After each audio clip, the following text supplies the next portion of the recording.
Hola, ¿qué tal? Soy el pastor David Rangel y qué gusto me da poderles ver el día de hoy aquí en el auditorio. Un gusto también me da saludarte a ti que estás del otro lado de la pantalla y que eres parte de lo que llamamos Costa Road en línea. Déjenme les hago una pregunta. De los que estamos aquí en el auditorio y allá en línea, ¿cuántos de ustedes, si están en una relación de pareja matrimonial, cuántos de ustedes le propusieron matrimonio a su pareja? Déjenme ver esas manos arriba. Bien.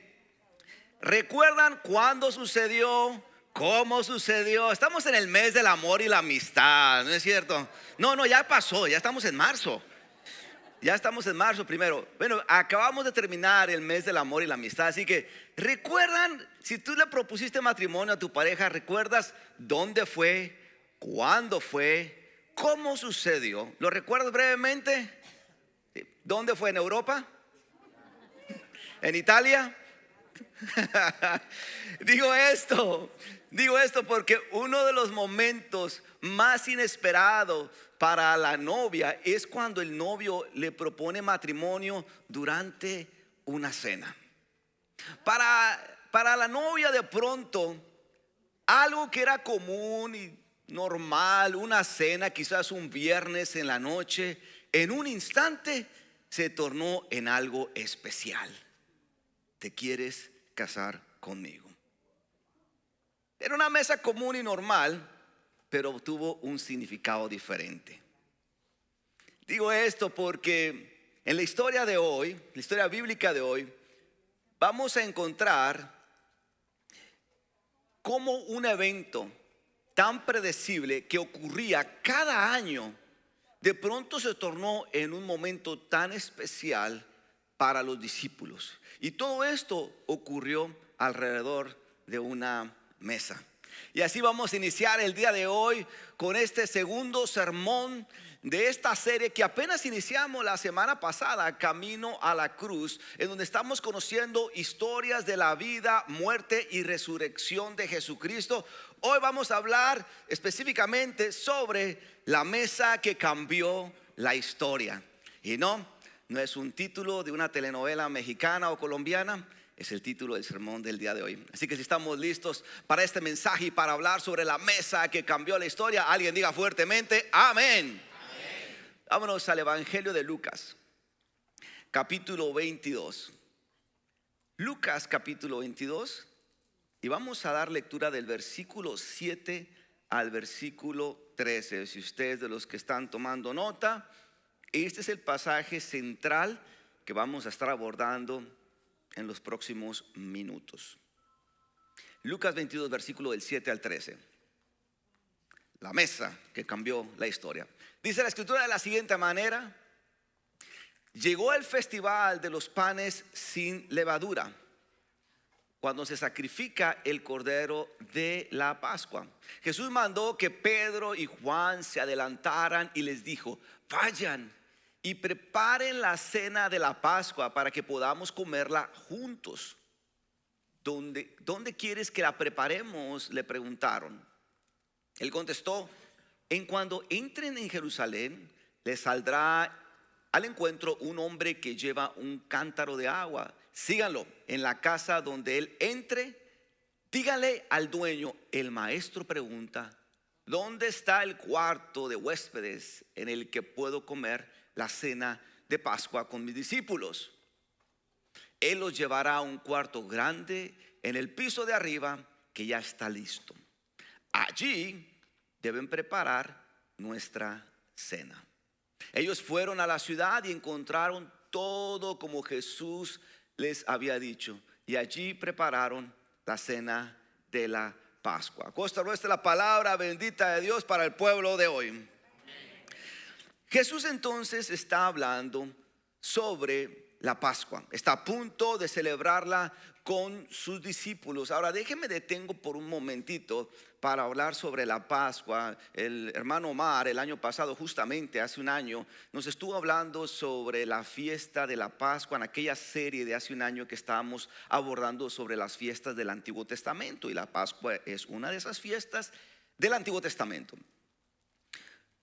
Pero a manera de recordatorio, la Pascua fue una cena que Dios instituyó para los israelitas en su última noche en la cual estuvieron en cautiverio en Egipto. Esa cena normalmente involucraba comida, pero involucraba dos elementos: un pan y una copa o vino. En adición a los elementos de comida, en esa cena se consideraba la narración de cómo Dios liberó al pueblo de Israel de Egipto. Eso era muy importante en la cena de la Pascua, contar la historia de liberación. De tal manera que esta cena fue instituida por Dios, en donde duraba 7 días.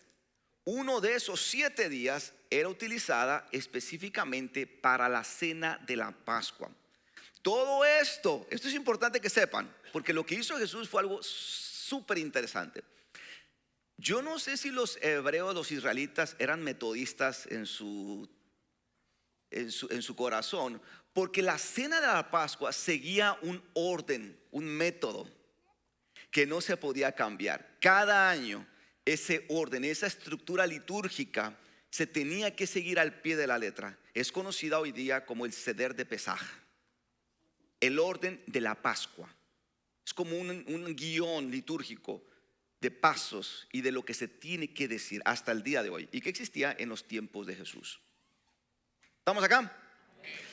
Digo esto porque entonces la historia dice que Jesús está celebrando esta Pascua como cualquier judío lo celebraba una vez al año. Llegó el año, llegó el momento en el que era el tiempo de celebrar la Pascua, y entonces la tradición establece que un jueves por la noche, alrededor de las 7 de la noche, Jesús se reúne con sus discípulos para celebrar esta cena. Y lo hace en un lugar llamado el aposento alto. Tuve la oportunidad de estar en ese lugar con mi esposa en el 2015. Un lugar muy espacioso, muy alto, en un segundo piso, en donde se cree que Jesús y sus discípulos celebraron la Santa Cena ahí. Y fue en ese lugar espacioso en el que Jesús suelta unas palabras que no eran parte del Seder de Pesaj, que no eran parte del orden litúrgico de la Pascua. Jesús suelta unas palabras que casi puedo imaginar que le sorprendió a más de un discípulo. Jesús toma el pan, tradicionalmente, que había cada año, y lo parte y dice: este es mi cuerpo, que será entregado por amor a ustedes. Después de haber comido el pan, tomó la copa y dijo: esta es la copa del nuevo pacto.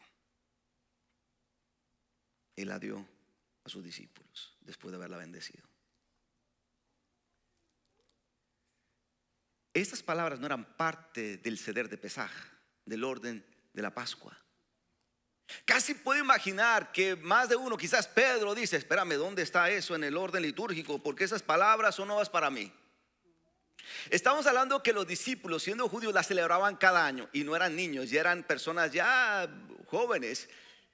¿Cuántas cenas de Pascua los discípulos no tuvieron? Ellos sabían que estas palabras que Jesús estaba diciendo no eran parte de la liturgia de la Pascua. Pero mientras Jesús estaba hablando, algo común, algo tradicional, de pronto para los discípulos empezó a cambiar de lo ordinario a lo extraordinario. No era una cena más, se trataba de una cena diferente alrededor de la mesa. ¿Estamos aquí? Mira, Costa Road, pensando en esto, creo que el peligro no está en el pecado que a veces muchos de nosotros cometemos, un pecado abierto, sino a veces el peligro que encontramos es cuando caemos en la monotonía espiritual, es cuando caemos en la apatía espiritual, la cual nos lleva muchas veces a cambiar lo sagrado por lo rutinario. Hello. Es decir, cuando participamos de ciertas prácticas espirituales, la oración, la lectura de la palabra, el venir a la iglesia, el cantar, el participar de la Santa Cena y hacerlo por costumbre, hacerlo porque simplemente lo tengo que hacer. Creo que es cuando pasamos por un peligro que a veces no consideramos.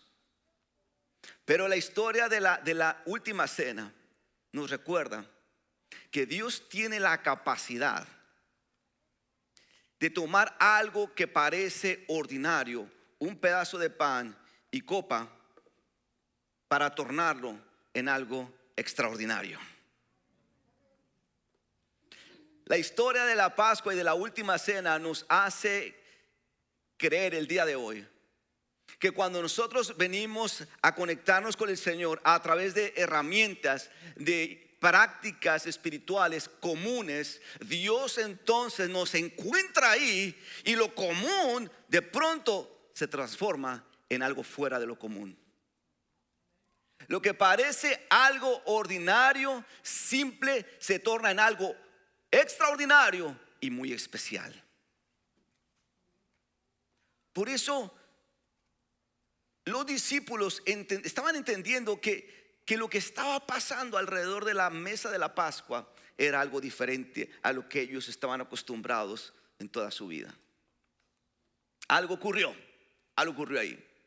La historia entonces dice en el Evangelio de Mateo capítulo 26 que Jesús toma la copa y dice: esta es mi sangre que se da derramada por el perdón de sus pecados. Jesús entonces en ese momento le da un significado diferente a la copa y al jugo. La función es para el perdón de sus pecados, lo cual significa que con estas palabras Jesús está diciendo: esta es la mesa de perdón para el pecador. Esta es la mesa para que los pecados del pecador sean perdonados. Hoy vamos a entrar en un tema interesante que es todo este aspecto de la teología alrededor de la Santa Cena y alrededor de la mesa. Hace un tiempo estaba hablando con un hombre. Este hombre era líder en su iglesia, respetado, y que tristemente cayó en un pecado terrible. Tan terrible fue para él el pecado que había cometido que decidió dejar de ir a la iglesia. Me contaba que cuando se atrevía a ir a una iglesia, dice que, y ofrecían la Santa Cena, dice que él al final no pasaba por causa de su pecado. Él decía que muchas veces quería ir a tomar la Santa Cena. Una de las cosas que él extrañaba tanto de pertenecer a una iglesia, en adición a los cantos y a la gente, dice, era el participar de la Santa Cena. Cuando dejo yo de asistir, me decía, una de las cosas que más me dolió y que más extraño, decía, es la mesa. Es como si cuando se hacía la invitación a la Santa Cena se levantaba una barrera, un muro entre él y la mesa por causa de su pecado. ¿Estamos acá? Me pregunto cuántos de nosotros a veces nos quedamos de este lado de la mesa,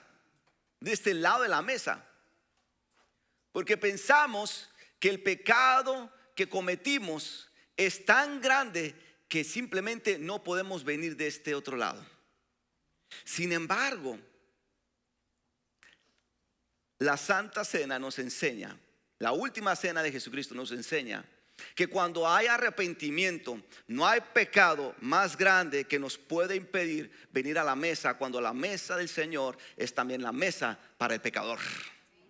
Mira, tú puedes venir a la mesa en pecado.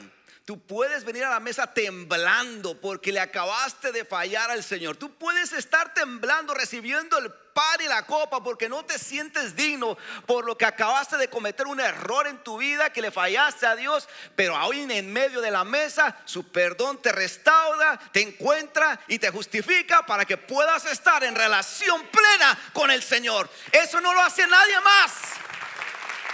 Nunca, nunca te quedes del otro lado de la mesa cuando alguien ya te dijo, ven, ven, que puede ser perdonado.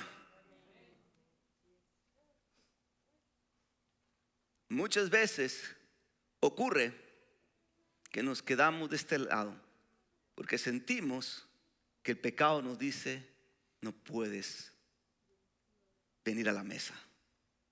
Cuando eso te pase, recuerda que ya alguien dijo, sí puedes y puedes ser perdonado. Amén.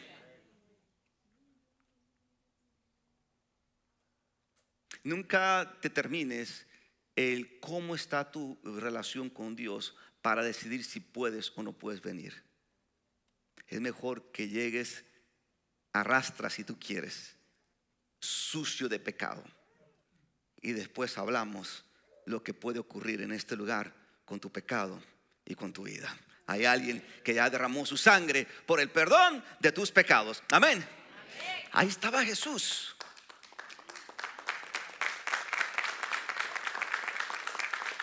En la mesa con sus discípulos,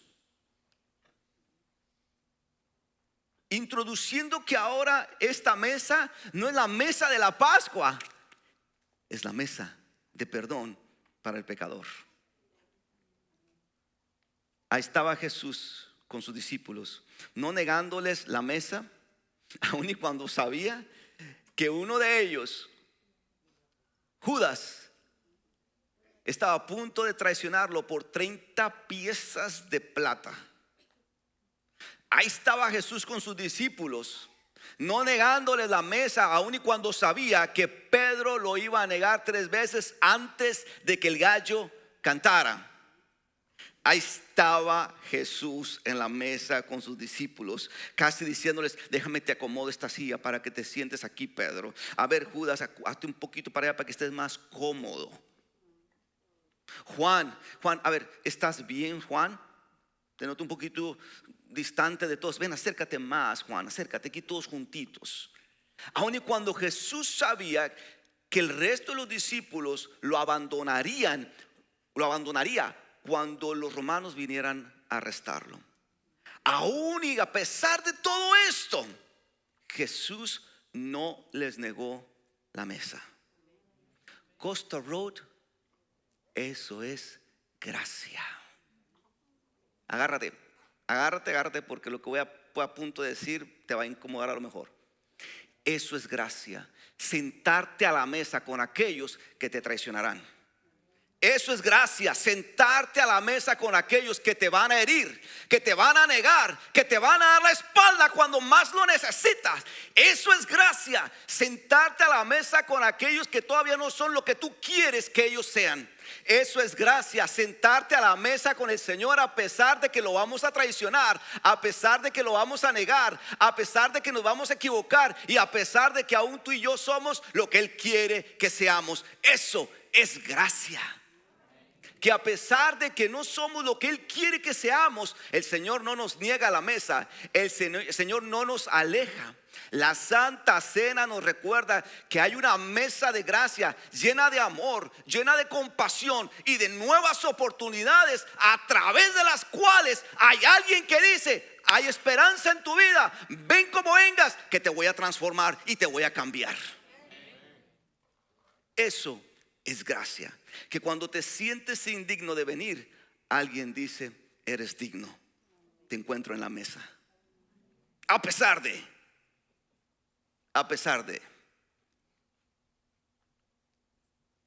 ¿Estamos aquí? No solamente es una mesa del perdón o de perdón, pero es una mesa de gracia.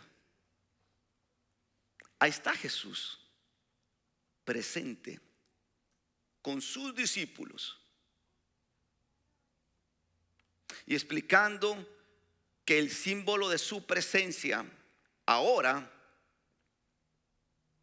es el pan y la copa, como un recordatorio de que se simbolizaría su cuerpo en medio de ellos.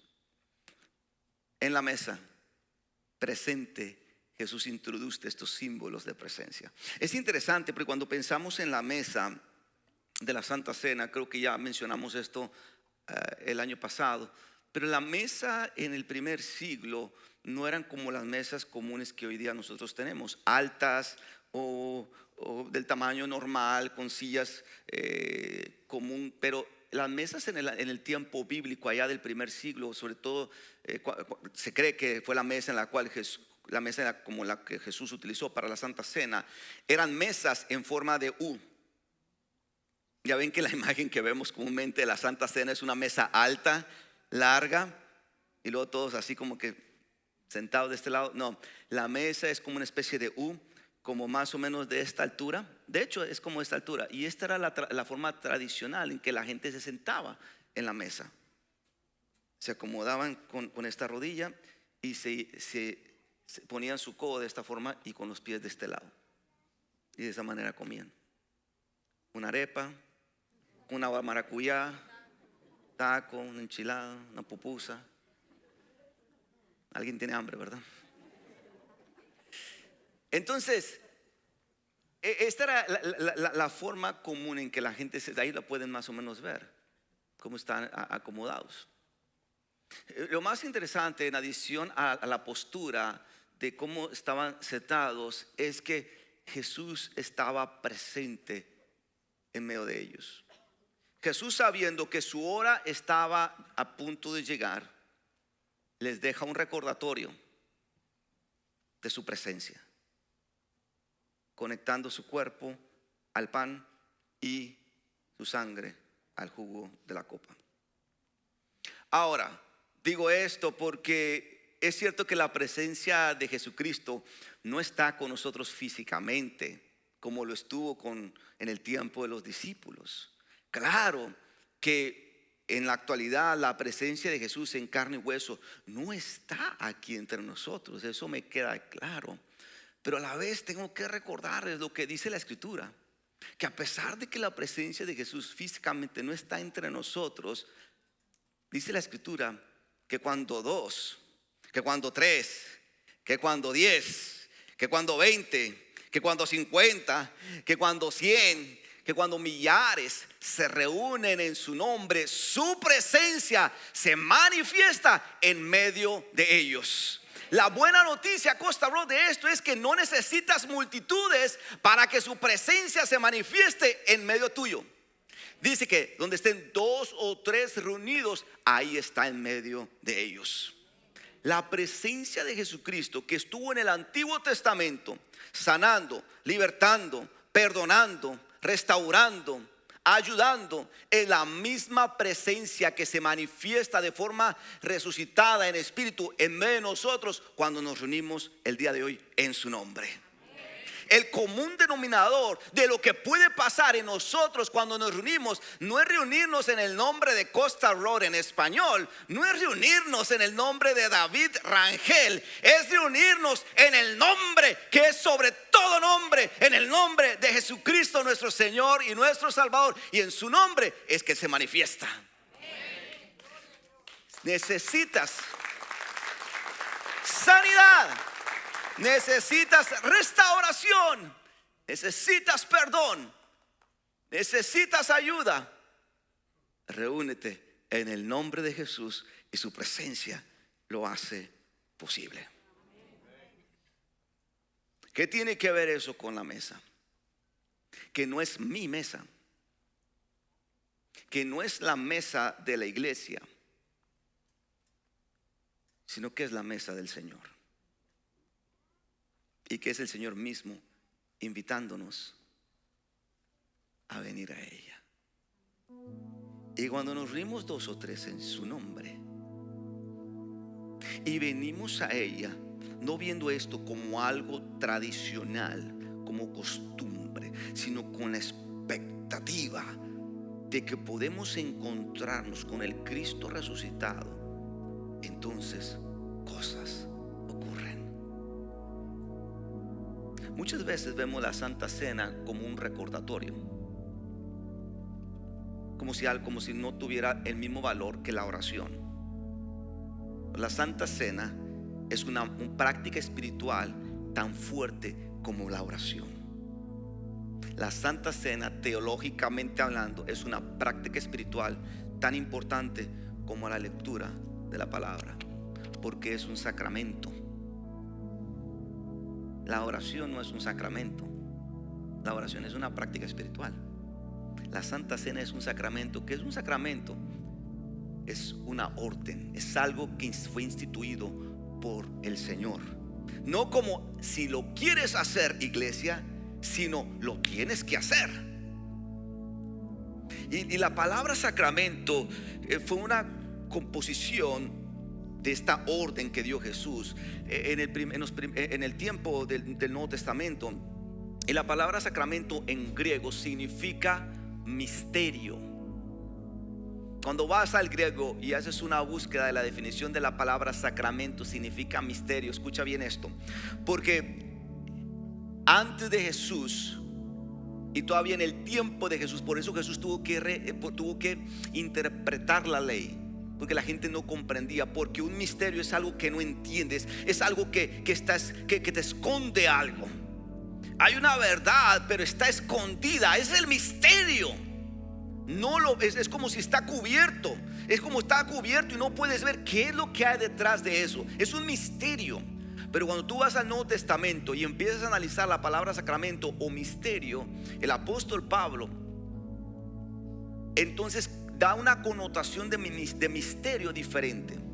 Es decir, que este misterio es que algo estaba escondido, pero a través de Jesucristo ahora ha sido revelado. Lo cual significa que cuando hablamos de la Santa Cena, hay algo que estaba escondido, desconocido para ti y para mí, pero que gracias a Jesucristo ha sido revelado. Por eso la Santa Cena es más que un recordatorio, es más que un memorial. Costa Road, la Santa Cena es un encuentro y es una experiencia con el Cristo resucitado. Por eso cuando venimos a la Santa Cena, venimos definitivamente a tener un encuentro y una experiencia con el Señor. Eso debería de cambiar nuestra perspectiva de cómo venimos, de cómo tomamos el pan, de cómo lo sumergimos en la copa y de cómo experimentamos su presencia a través de estos elementos alrededor de la mesa. Es una mesa que no está vacía de su presencia, más bien es una mesa en donde su presencia se manifiesta. Aterrizo con esto. Dice el apóstol Pablo en Primera de Corintios 11:23, dice: pues yo les transmito lo que recibí del Señor mismo. La noche en que Él fue traicionado, el Señor Jesús tomó pan y dio gracias a Dios por ese pan.